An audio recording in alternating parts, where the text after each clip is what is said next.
ಎಲ್ರಿಗೂ ನಮಸ್ತೆ. Lakshmi's life style and ರೆಸಿಪೀಸ್ಗೆ ಸ್ವಾಗತ. ಬೇಳೆ ರಸಂ, ಟೊಮೊಟೊ ರಸಂ, ಹುಣಸೆ ರಸಂ, ಮೆಣಸು ಜೀರಿಗೆ ರಸಂ ಕೂಡ ತಿಂದಿರ್ತೀವಿ. ಆದ್ರೆ ಈ ರಸಂನ ಒಂದ್ಸರಿ ಮಾಡ್ಕೊಂಡು ನೋಡಿ. ಶೀತ, ಕೆಮ್ಮು, ನೆಗಡಿ, ಜ್ವರ ಏನೇ ಇದ್ರೂ ಕೂಡ ಒಂದೇ ದಿನಕ್ಕೆ ವಾಸಿ ಆಗ್ಬಿಡುತ್ತೆ. ತುಂಬಾ ಆರೋಗ್ಯಕರವಾದಂತಹ ಹಾಗೆ ರುಚಿಯಾದಂತಹ ಈ ಹುರುಳಿಕಾಳು ರಸಂನ ಯಾವ ರೀತಿ ಮಾಡ್ಕೊಳ್ಳೋದು ನೋಡೋಣ. ಹುರುಳಿಕಾಳು ರಸಂನ ಯಾವತ್ತೂ ಮಾಡಿಲ್ಲ ಅನ್ನೋರು ಮಸ್ಟ್ ಟ್ರೈ ಅಂತ ಹೇಳ್ತೀನಿ. ಅಷ್ಟು ರುಚಿಕರವಾಗಿರುತ್ತೆ, ಹಾಗೆ ಆರೋಗ್ಯಕ್ಕೂ ಕೂಡ ತುಂಬಾನೇ ಒಳ್ಳೇದು. ಈ ರಸಂನ ಮಾಡ್ಕೊಳ್ಳೋದಕ್ಕೆ ಒಂದು ಕುಕ್ಕರ್ಗೆ ಅರ್ಧ ಕಪ್ ಆಗುವಷ್ಟು ಹುರುಳಿಕಾಳನ್ನ ಸೇರಿಸ್ಕೊಂತಾ ಇದೀನಿ. ಇದನ್ನ 2-3 ಸರಿ ಚೆನ್ನಾಗಿ ವಾಶ್ ಮಾಡ್ಕೊಂಡು ಬಂದಿದ್ದಾಗಿದೆ. ಇದಕ್ಕೆ 1 ಲೋಟ ಆಗುವಷ್ಟು ನೀರನ್ನ ಕೂಡ ಹಾಕೊಂತಾ ಇದೀನಿ. ಹುರುಳಿಕಾಳು ಬೇಯೋದಕ್ಕೆ ಎಷ್ಟು ಬೇಕೋ ಅಷ್ಟು ನೀರನ್ನ ಹಾಕೊಂಡ್ರೆ ಸಾಕು. ನಂತರ ಕುಕ್ಕರ್ ಮುಚ್ಚಳನ ಮುಚ್ಚಿ 3-4 ವಿಷಲ್ ಬರ್ಸ್ಕೋಬೇಕು. ಮಿನಿಮಮ್ ಅಂದ್ರೂ 3 ವಿಷಲ್ ಬರ್ಸ್ಕೋಬೇಕು. ಈ ಕಡೆ ಕಾಳು ಬೇಯೋ ಅಷ್ಟರಲ್ಲಿ ಜೀರಿಗೆ ಮೆಣಸು ಪುಡಿ ಮಾಡ್ಕೊಂಡ್ ಬರೋಣ. ಅದಕ್ಕೋಸ್ಕರ ಸ್ಟವ್ ಆನ್ ಮಾಡಿ ಒಂದು ಪ್ಯಾನ್ ಬಿಸಿಗಿಟ್ಟು 1 ಸ್ಪೂನ್ ಆಗುವಷ್ಟು ಮೆಣಸು ಹಾಗೆ 1/4 ಸ್ಪೂನ್ ಆಗುವಷ್ಟು ಜೀರಿಗೆನ ಸೇರಿಸ್ಕೊಂಡು ಸ್ವಲ್ಪ ಚೆನ್ನಾಗಿ ಫ್ರೈ ಮಾಡ್ಕೋಬೇಕು. ಕಲರ್ ಕೂಡ ಚೇಂಜ್ ಆಗುತ್ತೆ, ಹಾಗೆ ಘಮ ಕೂಡ ಬರೋದಕ್ಕೆ ಸ್ಟಾರ್ಟ್ ಆಗುತ್ತೆ. ನೋಡಿ, ಇಷ್ಟು ಚೆನ್ನಾಗಿ ಕಲರ್ ಬಂದಾಗ ನಾವು ಸೈಡ್ ಅಲ್ಲಿ ಎತ್ತಿಟ್ಕೊಳ್ಳೋಣ. ಇದು ಪೂರ್ತಿಯಾಗಿ ತಣ್ಣಗಾಗೋದಕ್ಕೆ ಬಿಟ್ಬಿಡೋಣ. ಪೂರ್ತಿಯಾಗಿ ತಣ್ಣಗಾದ ನಂತರ ಒಂದು ಕುಟಾಣಿಗೆ ಸೇರಿಸ್ಕೊಂಡು ಪುಡಿ ಮಾಡ್ಕೊಳ್ಳೋಣ. ನೀವು ಕುಟಾಣಿ ಇಲ್ಲ ಅನ್ನೋದಾದ್ರೆ ಒಂದು ಚಿಕ್ಕ ಮಿಕ್ಸಿ ಜಾರ್ಗೆ ಸೇರಿಸ್ಕೊಂಡು ಪುಡಿ ಮಾಡ್ಕೋಬಹುದು. ಆದ್ರೆ ಪೂರ್ತಿಯಾಗಿ ಪುಡಿ ಮಾಡ್ಕೋಬೇಡಿ. ನೋಡಿ, ಈ ರೀತಿ ತರ್ತರಿ ಆಗೋ ರೀತಿ ಚೆನ್ನಾಗಿ ಪುಡಿ ಮಾಡ್ಕೊಳ್ಳಿ ಸಾಕು. ನುಣ್ಣಗೆ ತುಂಬಾನೇ ಪೌಡರ್ ರೀತಿ ಬೇಡ, ಈ ರೀತಿ ತರ್ತರಿಯಾಗಿ ಮಾಡ್ಕೊಂಡು ಎತ್ತಿಟ್ಕೊಳ್ಳೋಣ. ನಂತರ ಈ ಕಡೆ ಹುರುಳಿಕಾಳನ್ನು ಕೂಡ 4 ವಿಷಲ್ ಬರ್ಸ್ಕೊಂಡಾಗಿದೆ. ಈಗ ವಿಷಲ್ ಕೂಡ ತಣ್ಣಗಾಗಿದೆ, ನೋಡ್ತಿರ್ಬೋದು ಯಾವ ರೀತಿ ಹುರುಳಿಕಾಳು ಚೆನ್ನಾಗಿ ಬೆಂದಿದೆ ಅಂತ. ಇಷ್ಟು ಬೇಯಿಸ್ಕೊಂಡ್ರೆ ಸಾಕು. ಈ ಕಟ್ಟು ನೀರನ್ನು ಕೂಡ ರಸಂಗೆ ಬೆಳೆಸ್ಕೊಳ್ಳೋಣ. ನಂತರ ಹುರುಳಿಕಾಳನ್ನ ತಣ್ಣಗಾಗೋದಕ್ಕೆ ಬಿಟ್ಟು ಒಂದು ಮಿಕ್ಸಿ ಜಾರ್ಗೆ ಸೇರಿಸ್ಕೊಂಡು ರುಬ್ಕೊಂಡ್ಬರ್ಬೇಕಾಗತ್ತೆ. ಅದಕ್ಕೋಸ್ಕರ ಒಂದು ಮಿಕ್ಸಿ ಜಾರ್ನಲ್ಲಿ ಬೇಯಿಸ್ಕೊಂಡಿರುವಂತಹ ಎಲ್ಲ ಹುರುಳಿಕಾಳನ್ನು ಕೂಡ ಹಾಕೊಂಡಿದ್ದೀನಿ.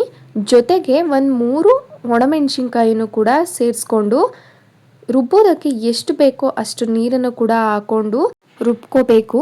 ರುಬ್ಬಬೇಕಾದ್ರೆ ನೀರಿನ ಅವಶ್ಯಕತೆ ಇದ್ರೆ ಮಧ್ಯ ನೀರನ್ನು ಕೂಡ ಹಾಕೊಂಡು ರುಬ್ಕೊಬೇಕು. ಈಗ ಹುರುಳಿಕಾಳನ್ನ ರುಬ್ಕೊಂಡು ಬಂದಿದ್ದೀನಿ. ನೋಡಿ, ಇಷ್ಟು ನೈಸ್ ಆಗಿ ರುಬ್ಕೊಂಡ್ರೆ ಸಾಕು. ತುಂಬಾ ತರ್ತರಿ ಬೇಡ, ಹಾಗೆ ತುಂಬಾ ನೈಸ್ ಆಗು ಬೇಡ. ಇಷ್ಟ ಆದ್ರೆ ಸಾಕು. ಇದನ್ನ ಸೈಡ್ ಅಲ್ಲಿ ಎತ್ತಿಟ್ಕೊಂಡು ಸ್ಟವ್ ಆನ್ ಮಾಡಿ ಒಂದು ಪಾತ್ರೆನ ಬಿಸಿಗಿಟ್ಟು, ಪಾತ್ರೆ ಬಿಸಿ ಆದ ನಂತರ 2 ಸ್ಪೂನ್ ಆಗುವಷ್ಟು ಎಣ್ಣೆನ ಸೇರಿಸ್ಕೊಂತಾ ಇದೀನಿ. ಎಣ್ಣೆ ಬಿಸಿ ಆದ ನಂತರ ಅರ್ಧ ಸ್ಪೂನ್ ಆಗುವಷ್ಟು ಸಾಸಿವೆ, 1 ರಕ್ಕೆ ಹಸಿ ಕರಿಬೇವಿನ ಸೊಪ್ಪು, ಜೊತೆಗೆ 7-8 ಬೆಳ್ಳುಳ್ಳಿ ಹೆಸರನ್ನ ಜಜ್ಜಿ ಸೇರಿಸ್ಕೊಂತಾ ಇದೀನಿ. ಹಾಗೆ 3 ಒಣಮೆಣಸಿನ್ಕಾಯಿನ ಮುರಿದು ಸೇರಿಸ್ಕೊಂತಾ ಇದೀನಿ. ಬೆಳ್ಳುಳ್ಳಿ ಹಸಿ ವಾಸನೆ ಹೋಗಿ ಘಮ ಬರೋವರೆಗೂ ಒಂದ್ ಸ್ವಲ್ಪ ಚೆನ್ನಾಗಿ ಹುರ್ಕೋಬೇಕು ಒಗ್ಗರಣೆನಲ್ಲೇನೆ. ನೋಡಿ, ಇವಾಗ ಚೆನ್ನಾಗಿ ಕಲರ್ ಕೂಡ ಚೇಂಜ್ ಆಗಿದೆ, ಹಾಗೆ ಘಮ ಕೂಡ ಬರೋದಕ್ಕೆ ಸ್ಟಾರ್ಟ್ ಆಗಿದೆ. ಈ ಟೈಮಲ್ಲಿ ಚೆನ್ನಾಗಿ ಹಣ್ಣಾಗಿರುವಂತಹ ಒಂದು ಮೀಡಿಯಂ ಸೈಜ್ ಟೊಮೊಟೊ ಹಣ್ಣನ್ನ ಸಣ್ಣದಾಗಿ ಕಟ್ ಮಾಡಿ ಹಾಕೊಂತಾ ಇದೀನಿ. ಟೊಮೊಟೊ ಹಣ್ಣು ಸಾಫ್ಟ್ ಆಗಿ ಬೇಯಬೇಕು, ಅಲ್ಲಿವರೆಗೂ ಒಗ್ಗರಣೆನಲ್ಲೇನೆ ಚೆನ್ನಾಗಿ ಫ್ರೈ ಮಾಡ್ಕೊಳ್ಳೋಣ. ನೋಡಿ, ಇವಾಗ ಎಣ್ಣೆ ಕೂಡ ಬಿಟ್ಕೊಂಡಿದೆ, ಹಾಗೆ ಟೊಮೊಟೊ ಕೂಡ ಸಾಫ್ಟ್ ಆಗಿ ಬೆಂದಿದೆ. ಒಂದ್ಸರಿ ಟೊಮೊಟೊ ಹಣ್ಣನ್ನ ಚೆನ್ನಾಗಿ ಮಿಕ್ಸ್ ಮಾಡ್ಕೊಂಡು ನಂತರ ರುಬ್ಬಿಟ್ಕೊಂಡಂತಹ ಹುರುಳಿಕಾಳು ಪೇಸ್ಟ್ ಅನ್ನ ಪೂರ್ತಿಯಾಗಿ ಹಾಕೊಂತಾ ಇದೀನಿ. ಜೊತೆಗೆ ಹುರುಳಿಕಾಳನ್ನ ಬೇಯಿಸ್ಕೊಂಡು ಇಟ್ಕೊಂಡಿದ್ವಲ್ಲ, ಆ ನೀರನ್ನು ಕೂಡ ಸೇರಿಸ್ಕೊಂತಾ ಇದೀನಿ. ಇಲ್ಲಿ 2 ಸೌಟ್ ಆಗುವಷ್ಟು ಕಟ್ಟು ನೀರು ಸಿಕ್ಕಿತ್ತು, ಅದನ್ನು ಸೇರಿಸ್ಕೊಂಡು ಎಕ್ಸ್ಟ್ರಾ ನೀರನ್ನು ಕೂಡ ನಾನು ಕನ್ಸಿಸ್ಟೆನ್ಸಿ ನೋಡ್ಕೊಂಡು ಸೇರಿಸ್ಕೊಂಡಿದೀನಿ.